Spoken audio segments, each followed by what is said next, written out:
disculpa lo interrumpa, es que algunos de mis compañeros estaban pidiendo el link para incorporarse. Lo esperamos tantico, unos minuticos, un minuto más. Bueno, les doy 2 minutos más, 3, para que se conecten, ¿va? Gracias. Mientras los esperamos, los que ya hicieron su tarea, pues, ¿qué investigaron?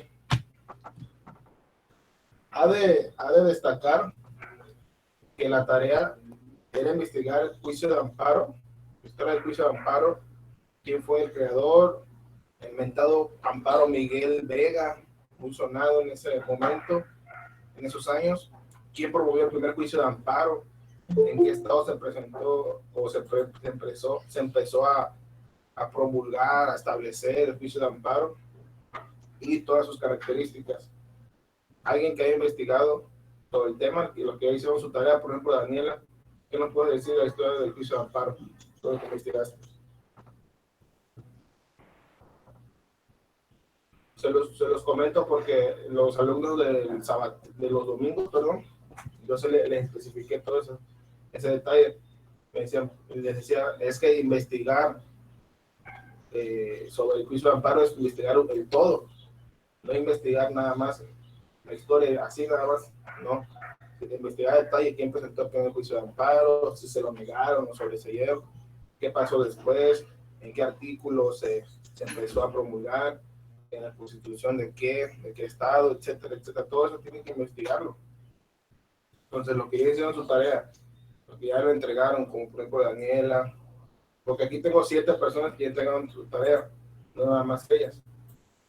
Los que ya la hicieron y ya la entregaron, ¿qué me pueden decir de la investigación que hicieron del juicio de amparo?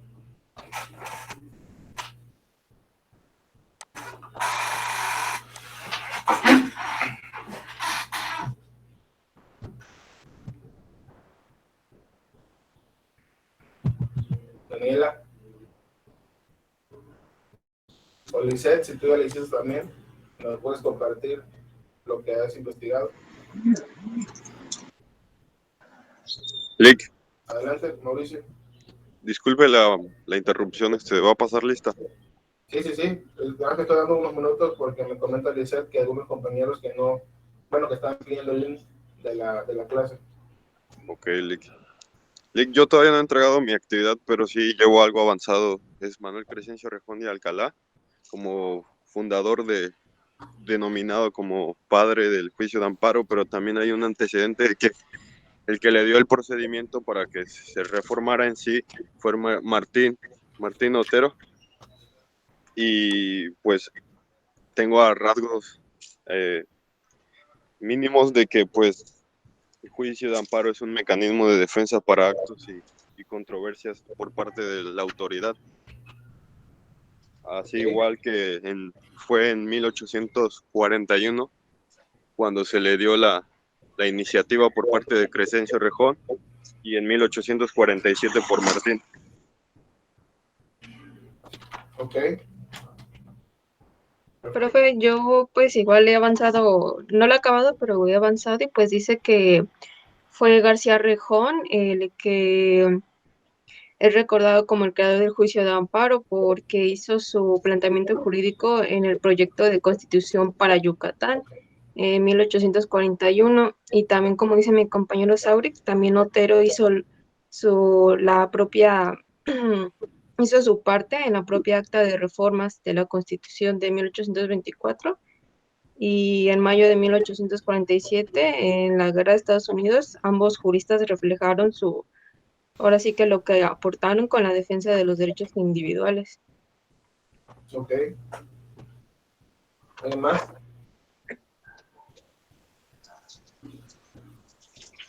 Asimismo, igual haciendo hincapié de que él creció en el estado de Campeche, pero como antes Yucatán era considerado como una entidad federativa, se separó posteriormente. Ok, perfecto. Daniela, ¿qué nos puede comentar de tu tarea?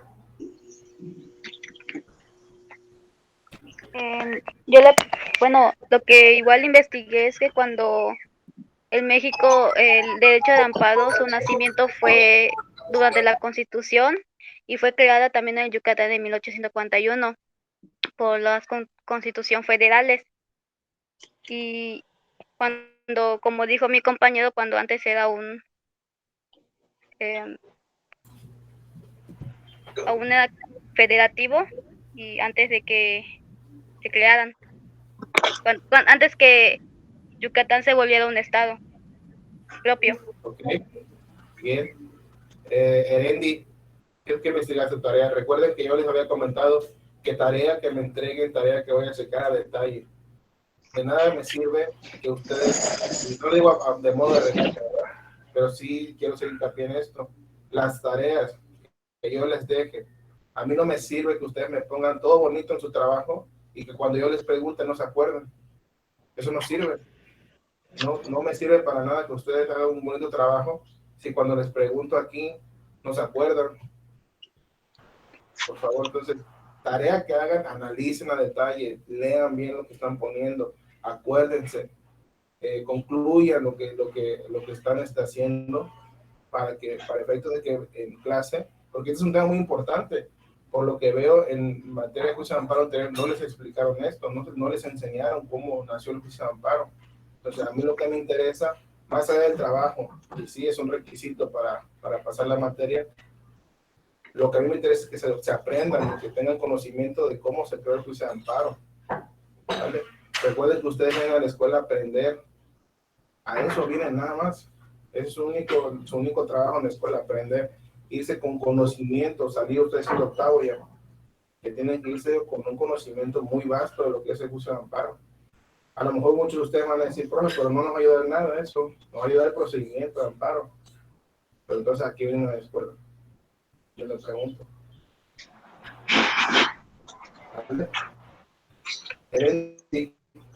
¿Qué nos puede decir tú de esta investigación? Pues, profe, es que no se puede activar mi audio. Pues ya para completar lo que dijeron todos mis compañeros, cuando se creó la Constitución se aplicó o se agregó en el artículo 103 y 107. Ahí está el apartado para ver lo que es el juicio de amparo. ¿Nada más?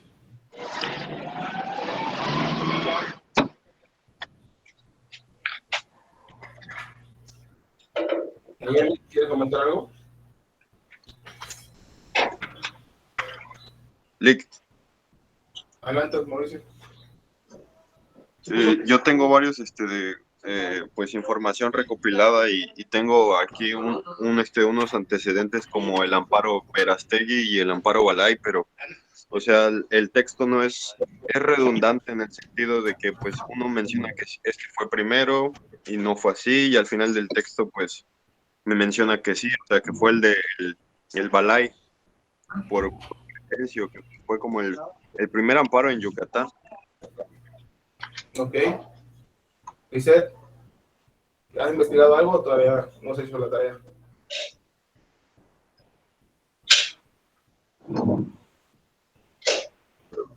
Creo que no me escucha, Lisette. Pues bien. ¿Sí escucha, Lisette? Si no... Hola, Lick, sí lo escucho. Una disculpa, es que estoy en mi servicio social también y estaba atendiendo un asunto. Aún no he hecho la tarea, Lick.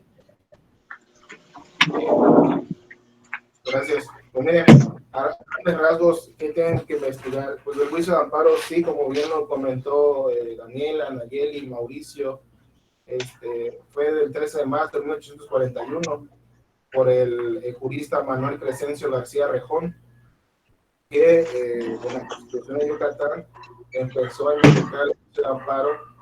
Nayeli, ¿puedes poner tu micrófono? Lo que pasa es que se escucha el ruido. Gracias. Por Manuel Crescencio García Rejón, en sus artículos 8, 9 y 62. De dichos artículos se puede desprender que en ese momento Manuel Crescencio empezó a promulgar lo que se llamaba el amparo por violaciones de garantías individuales por autoridades no judiciales. Recuerden en la investigación también que el juicio de amparo al momento de implementarse en México no procedía con autoridades judiciales, únicamente con autoridades, con el Poder Ejecutivo y Legislativo. Pero el Poder Judicial no era procedente de un juicio de amparo. ¿Vale? También en esos artículos podemos ver que el amparo por violaciones también era procedente de garantías individuales y lo resolvía el juez de primera instancia. ¿Vale? Y también en el otro. El amparo también contra actos del gobernador por violaciones a la Constitución, y quien iba a resolver ese amparo era la Suprema o la Corte Suprema de Justicia del Estado. Y también será procedente un amparo contra actos inconstitucionales del legislador. Y ahí el que iba a conocer la procedencia del amparo era la Corte Suprema de Justicia del Estado también. Lo que veo, la han investigado del caso Manuel Vega. Por favor, agreguen esa información, investiguen cuál fue el amparo, el precedente del amparo de Miguel Vega, que fue un juez que, bueno, se los explico a grandes rasgos. Era un juez que absolvió al imputado sobre un delito de homicidio.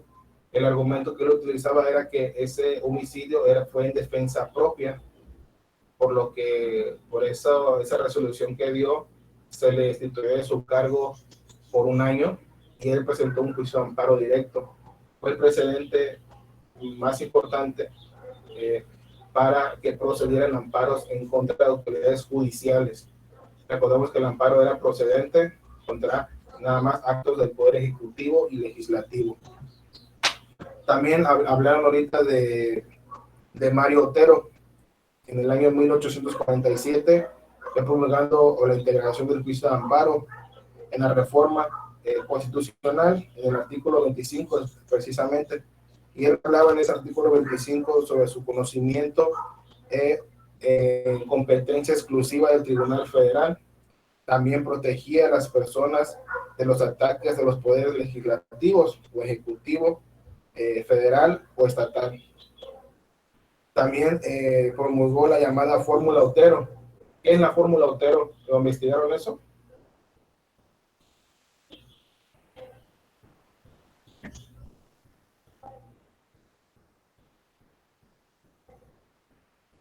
¿Sí investigaron qué era la Fórmula Otero? Sí, Lick. ¿Qué es?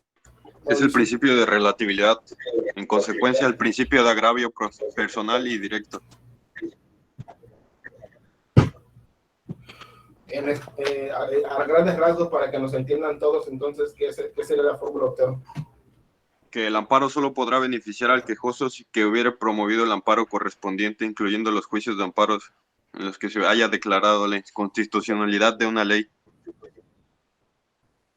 Correcto. Es decir, el amparo únicamente, si Mauricio presenta un amparo por alguna violación constitucional, nada más a Mauricio se le va a proteger por el amparo en caso de que se le conceda.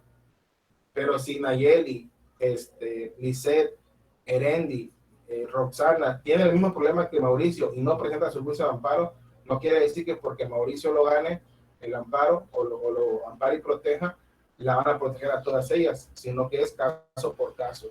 Tiene que presentar cada uno de ustedes su juicio de amparo para que surta efectos la protección de la justicia. Eso es lo que se le llama la Fórmula Otero. ¿Queda claro? Sí, profesor. Sí, Lick. Bien. Lick, una pregunta. También el antecedente de la... ¿Sí? ¿Por qué hay juristas que descartan o cuestionan el nombramiento de Crescencio Rejón como el padre del juicio de amparo?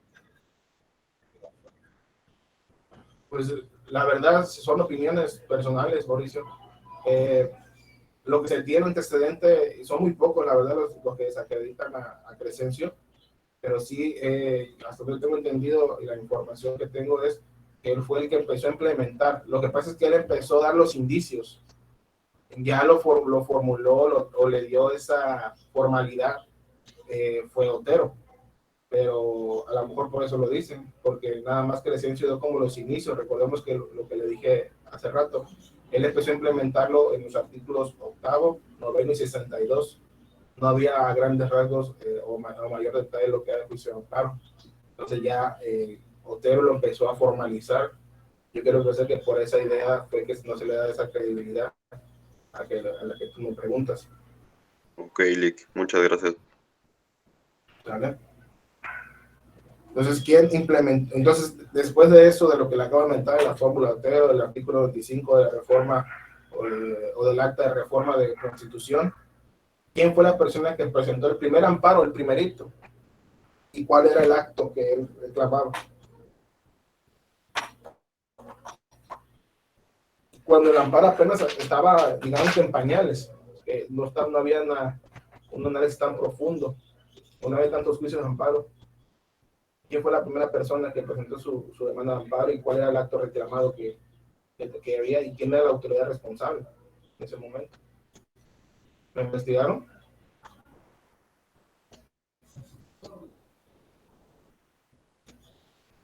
Bueno, si no lo investigaron, les comento. Fue en 1847. Fue el editor Vicente García Torres.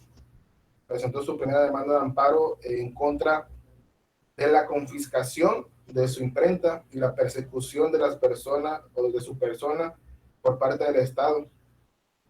¿Sabe? En cancelarle su imprenta. Ese juicio de amparo se sobresee, pero eso lo van a investigar ustedes a grandes rasgos. Pero anótenlo. Primera persona, ¿Cómo se llama, Lick? Vicente García Torres.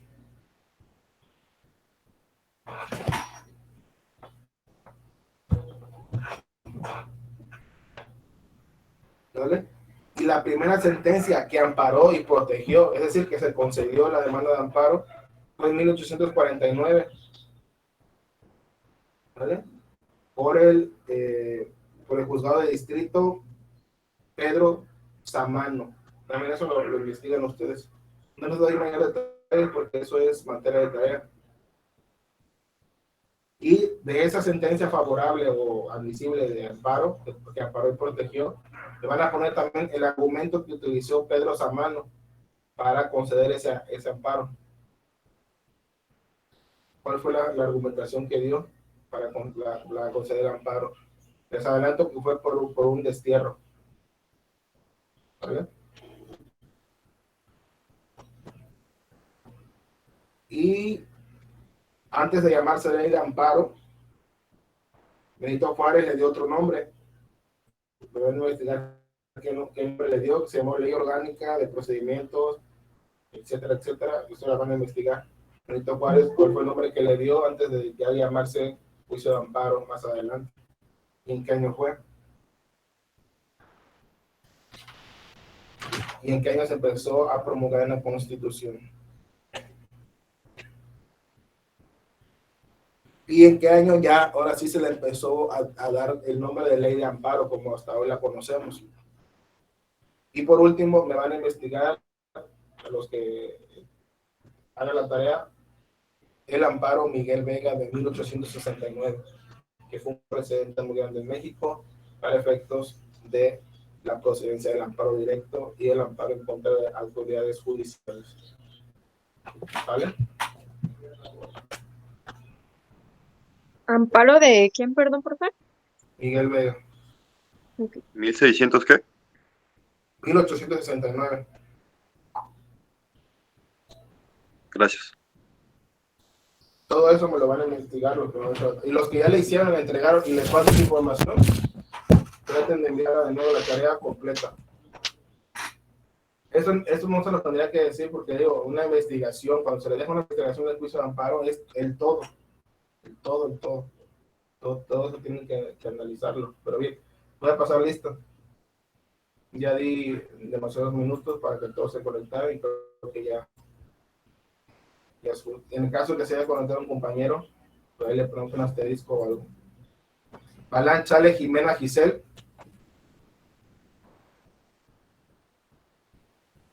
Balán Chale Jimena Giselle, perdón. Balán Chale Jimena Giselle. No está. Anche William Jesús. William Jesús. Castillo Canales Ángel Fernando. Presente, profe. Ángel Fernando. Sí, presente. Okay. Chable Feria Estrella Verónica. Presente, profe.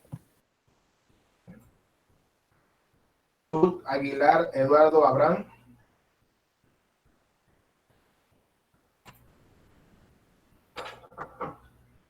Aguilar Eduardo Abraham.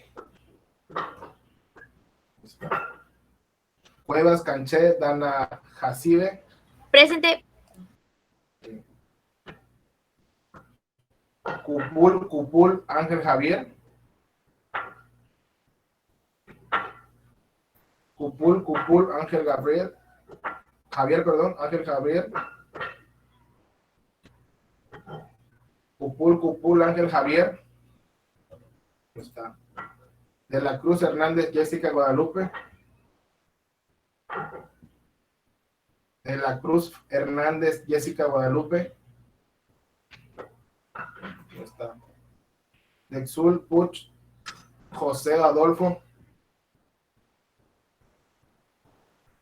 Dexul Puch José Adolfo. Gómez Hernández Dorca.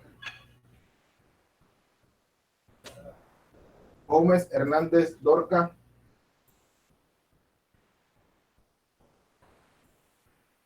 González López María Isabel. González López María Isabel. Gutiérrez Mot Aremi Daniela. Presente. Guzmán Méndez Erandi Bexahira. Presente. Bien. Hernández Madrigal Caterine Nayeli. Presente. Izquierdo Fiscal Alondra. Izquierdo Fiscal Alondra. Jacobo Pinzón Oscar Israel. Jiménez Olán Joel. Presente. Bien. López González Roxana. Presente. Martínez Pérez María Guadalupe. Presente, profe. Bien. Mauricio Ortega Sauri. Presente, Lick. Bien. Mesa González Selene Guadalupe. Mesa Presente. González. Ok. Moreno Gavino Nancy Damaris. Moreno Gavino Nancy Damaris. No está. Muñoz Alarcón José Moisés. Muñoz Alarcón José Moisés. No está. Olsin May Milis Iracema. Presente. Pascual Baeza Manuel del Rosario. Presente. Pascual Baeza. Sí, presente.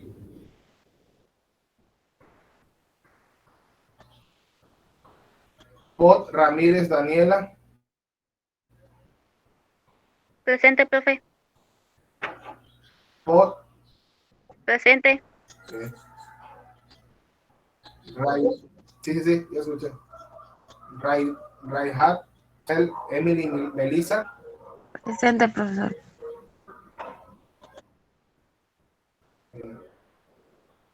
Rivero López Lisset. Presente. Salgado López Evelyn. La compañera está en clase, pero no le sirve su micrófono. Evelyn. Ok, Evelyn Salgado López. Bien, gracias.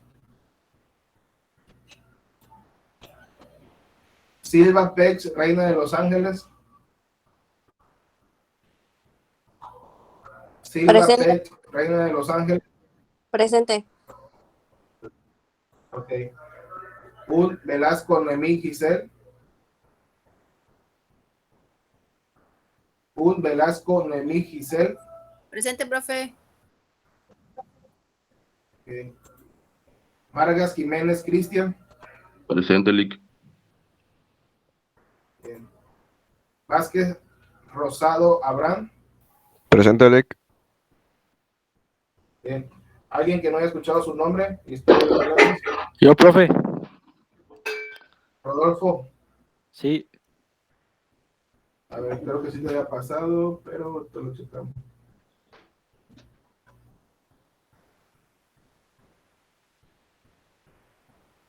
Es de Cid Puch José Adolfo. Sí, tú, José Rodolfo. Okay. Bien. ¿Alguien más?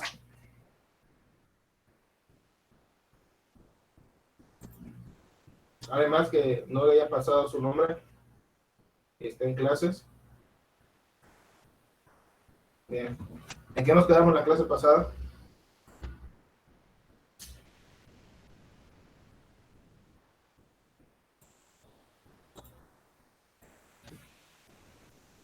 ¿En qué nos quedamos la clase pasada?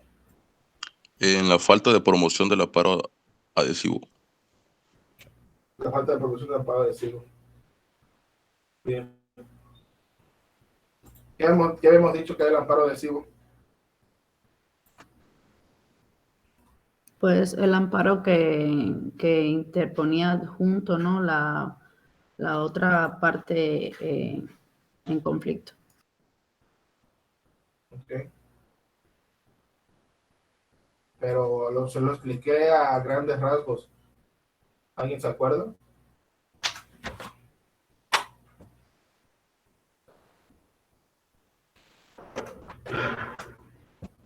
¿Alguien que se acuerde del amparo adhesivo?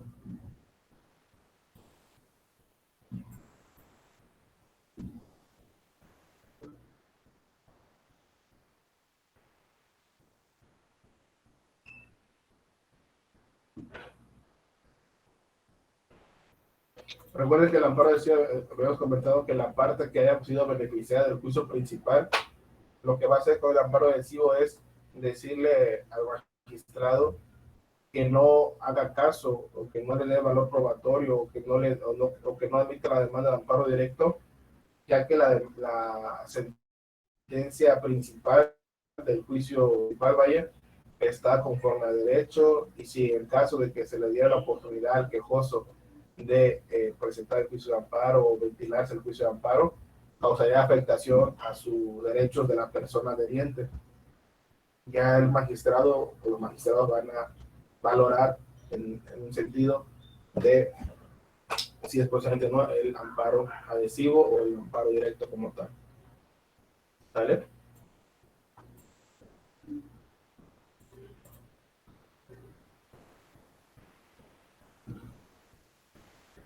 Cristian, ¿nos apoyas con la lectura que dice sobre la resolución del Tribunal Colegiado de Circuito? Sí, Lic.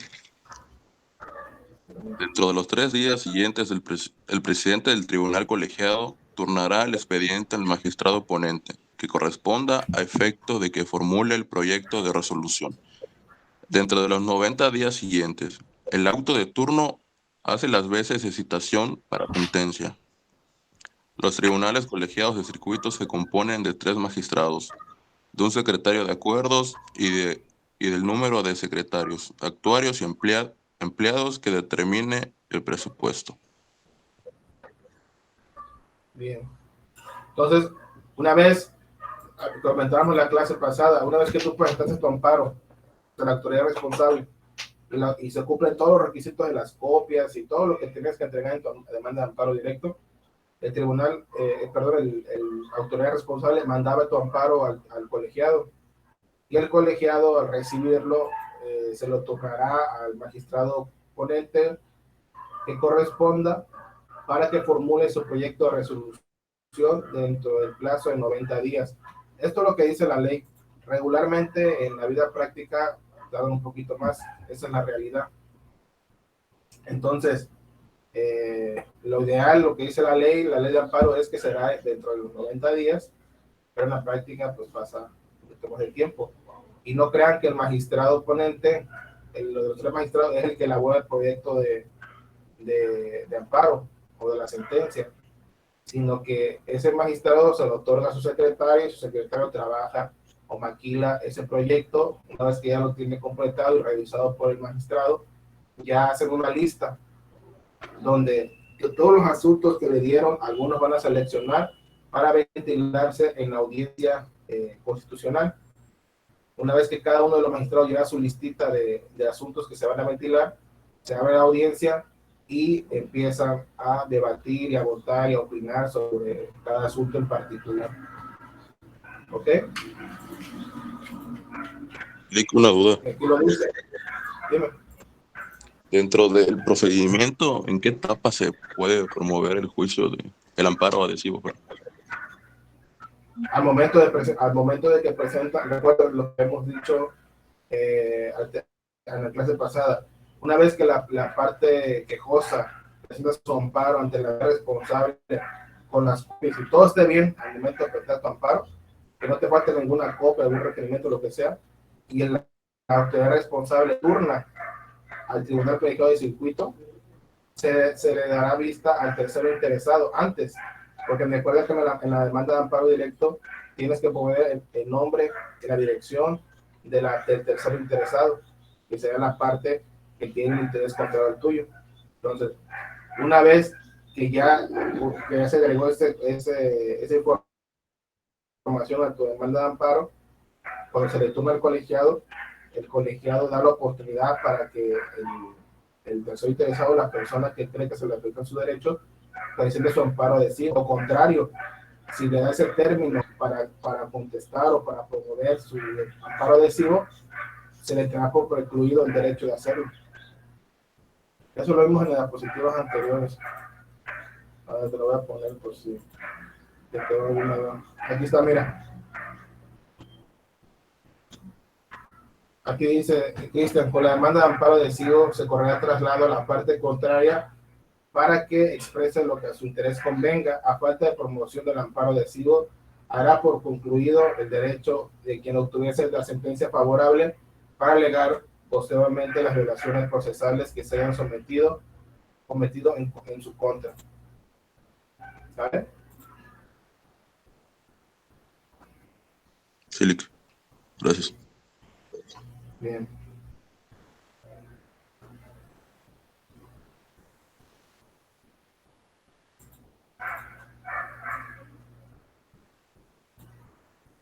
Entonces, aquí estamos, aquí.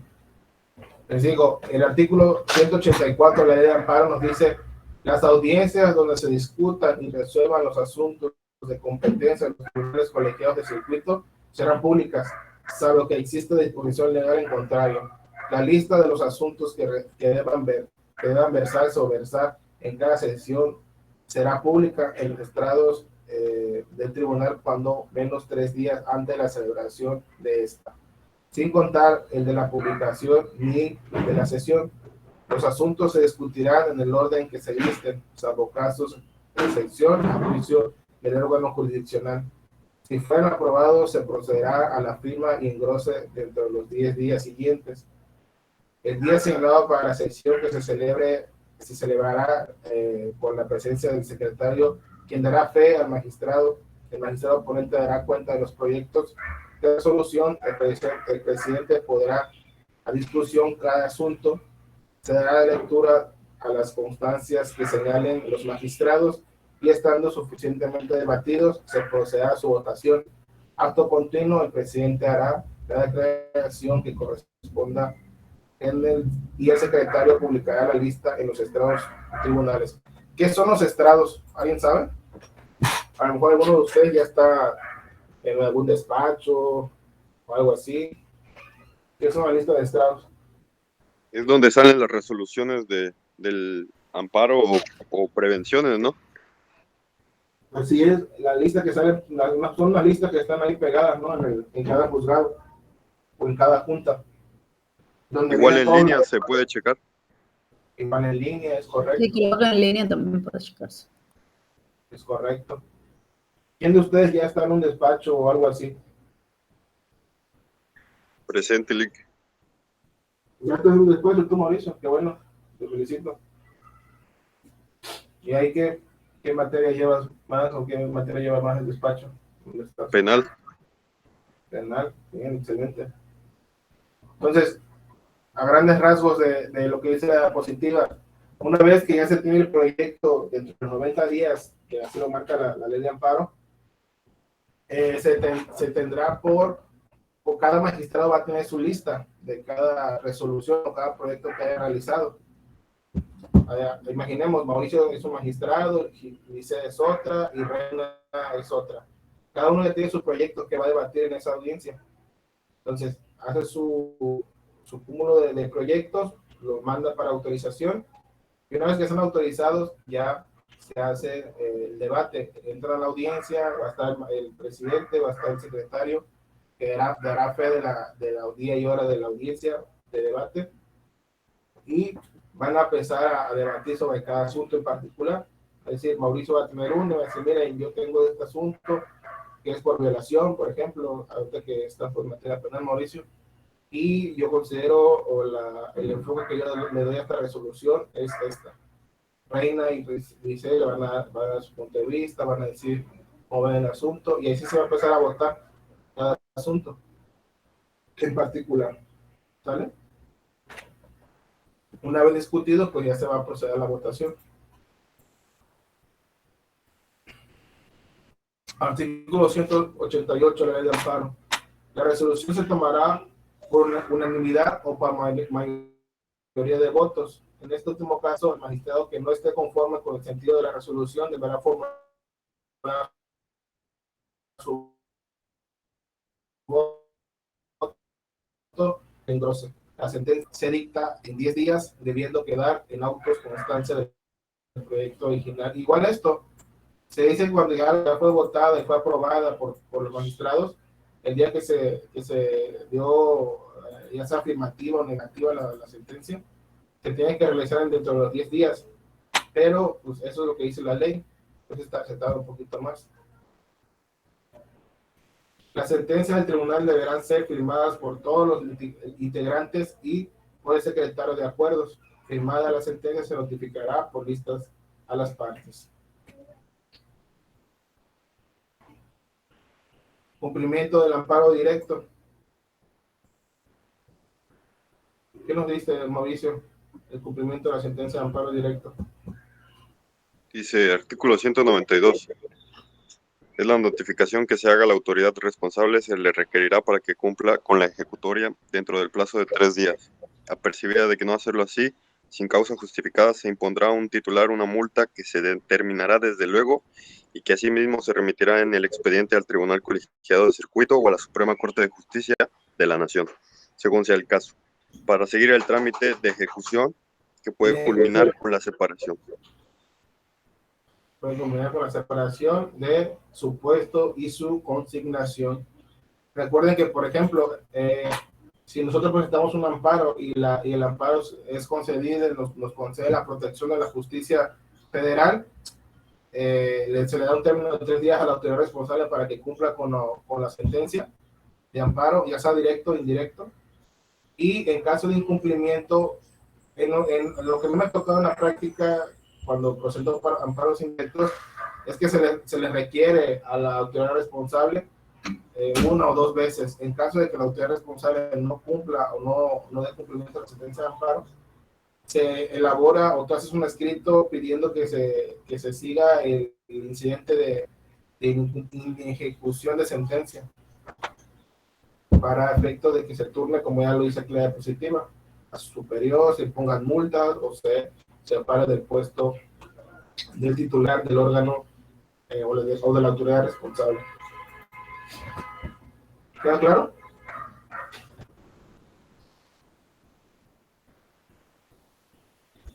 ¿Queda claro o hay alguna duda?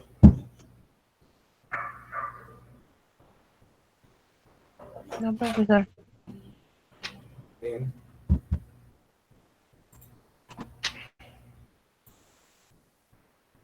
Contenido de la sentencia.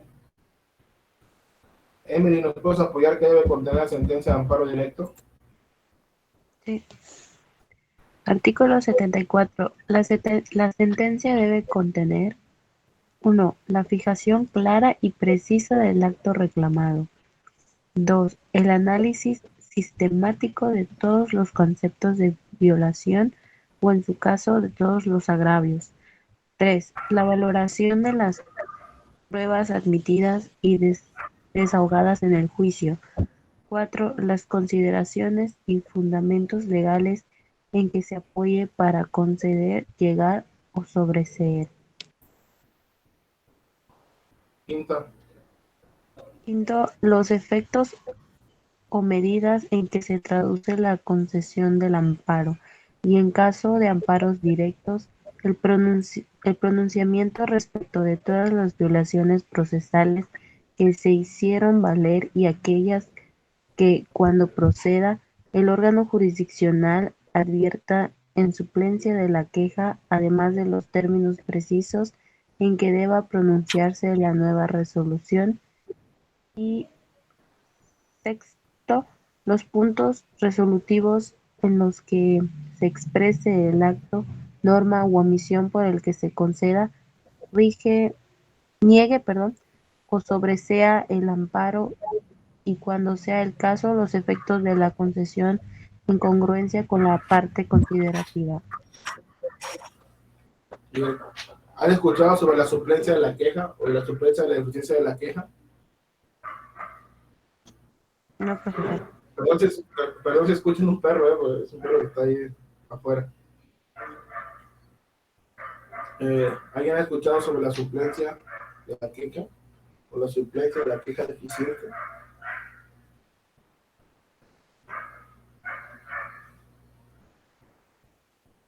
¿Alguien de ustedes ha escuchado sobre eso? Sobre la suplencia de la queja. Yo no, profesor.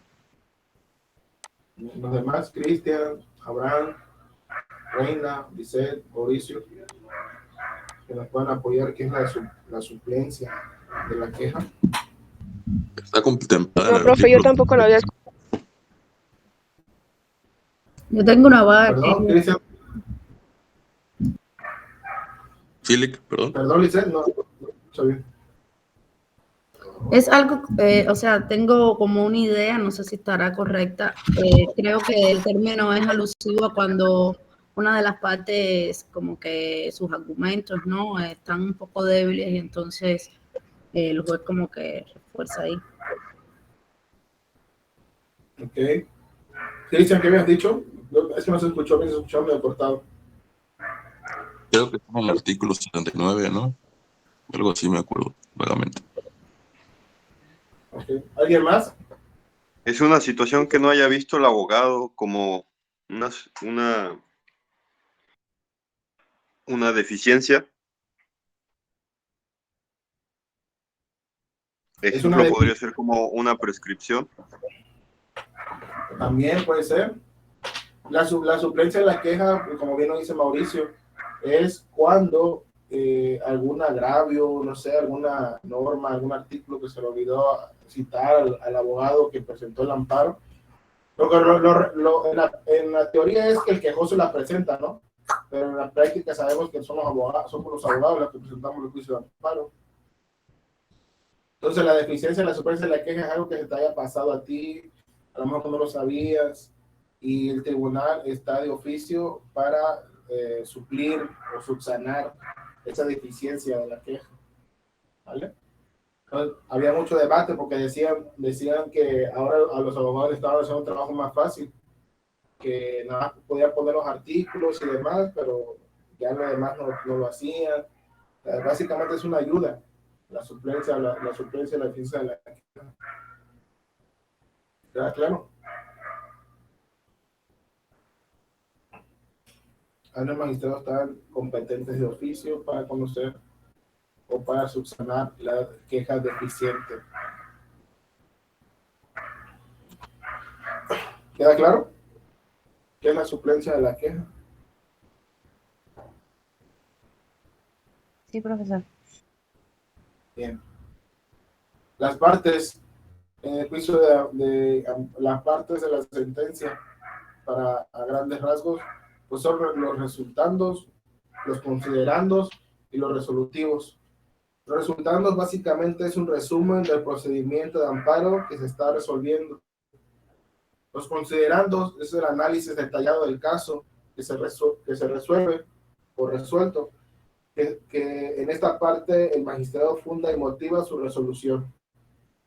Y los resolutivos es la conclusión a la que llega el magistrado para resolver el asunto. Anótenlo porque esto se lo puedo poner en el examen. Parte de la sentencia son resultandos. Si ustedes ven una sentencia de un amparo, van a ver que así lo dice. Resultandos, considerandos y resolutivos.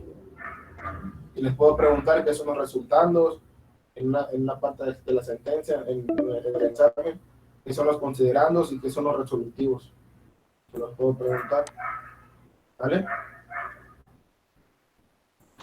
Ya se va a terminar Le quedan 10 minutos. Sí, es lo que estaba viendo. Ya se va a cortar. Bien, vamos a dar un repaso de lo que vimos el día de hoy. Empezamos con... Bueno, a ver si se acuerdan, ¿quiénes son las partes del juicio de amparo? Oscar. ¿No qué, Oscar? ¿A qué te refieres con no?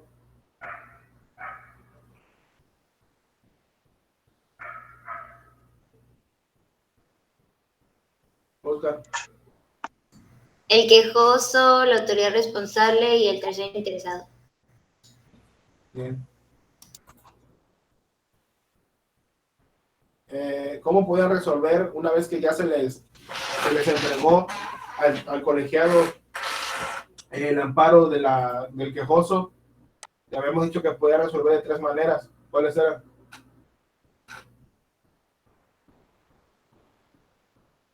Acordar de conformidad, prevención o se desecha. Bien.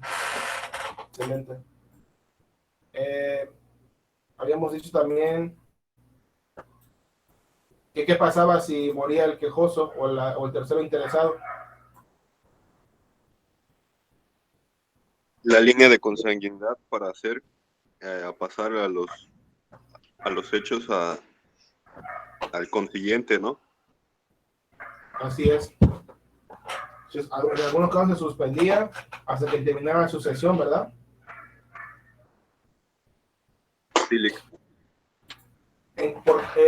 ¿Por cuántos magistrados está conformado el tribunal colegiado de circuito? Por 3, Lick. Bien. ¿Ante quién se promueve un amparo indirecto? Pues de distrito.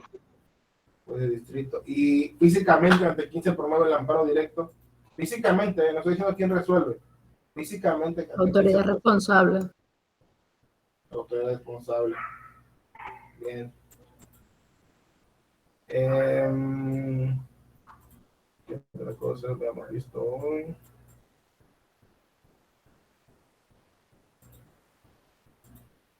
¿Cuánto tiempo tienen para hacer, una vez que ya se le tornó al magistrado correspondiente, cuánto tiempo tiene para hacer el proyecto de sentencia para el juicio de amparo directo?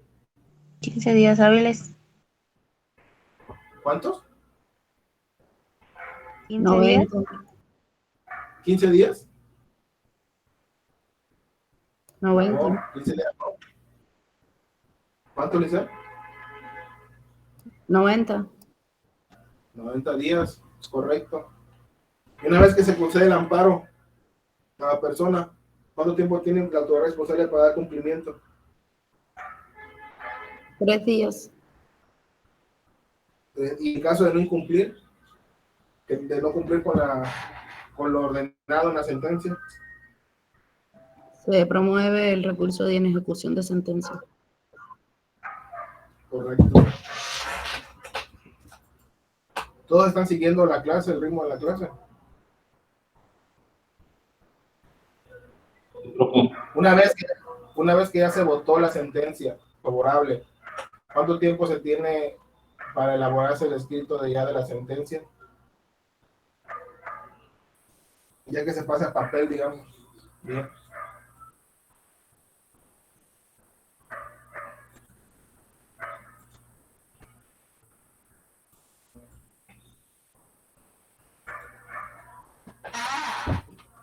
¿Cuánto? Una vez que ya se votó, que ya se aprobó el proyecto y todo, ¿cuánto tiempo tienen para elaborarse la sentencia y publicarse?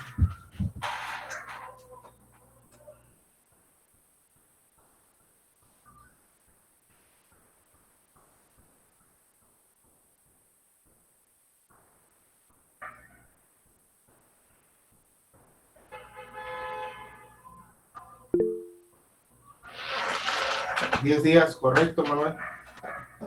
Y las partes de la sentencia que habíamos dicho,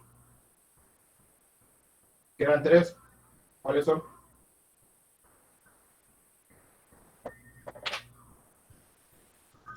Resultados, resultandos, considerandos y resolutivos. Bien. ¿Qué eran los resultados?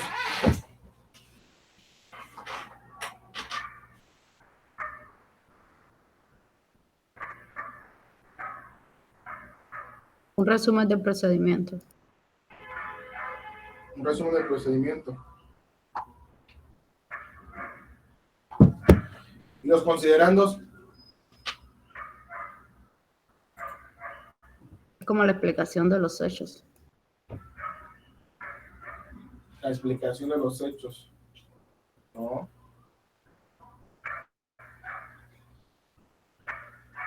¿Qué es lo fundamental? Emily. A ver, Emily, ¿qué eran los considerandos?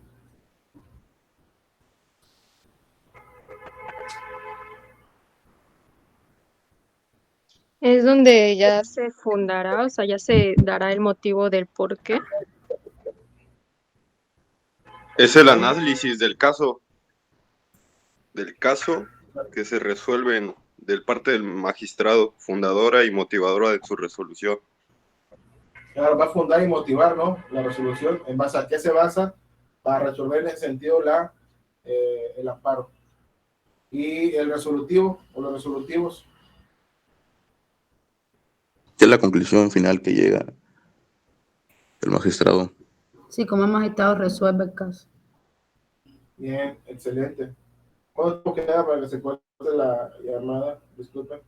4 minutos. Ok. Bien, ¿alguna duda sobre el tema? Lick, disculpe, esto es ajeno a eso, pero el material de apoyo para brindar un PDF, ¿el sí lo va a anexar? Para un PDF. O sea, del tema de esta semana o de este parcial, porque ahí las carpetas están vacías. Está en la plataforma. Como material de apoyo. Sí, Lick. Sí, voy a subir en el material de apoyo, voy a subir las diapositivas y voy a subir la ley de amparo. ¿Vale? Correcto, Lick. Okay. ¿Alguien más? ¿Alguna duda que tenga sobre el tema?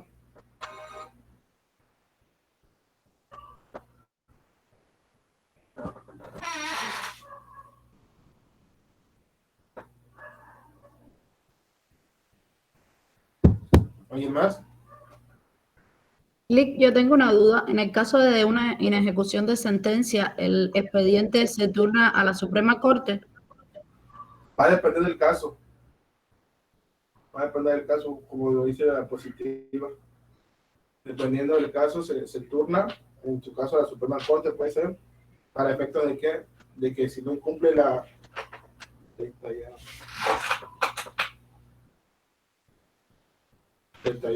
Análisis detallado. Ok. Sí, en caso de incumplimiento de la sentencia de amparo, lo conducente sería hacer el incidente de ejecución de sentencia para que se turne al superior de cada autoridad responsable, poniéndole primero una multa, y si persiste en incumplir lo mandado por la autoridad federal, también se puede hacer la restitución del cargo.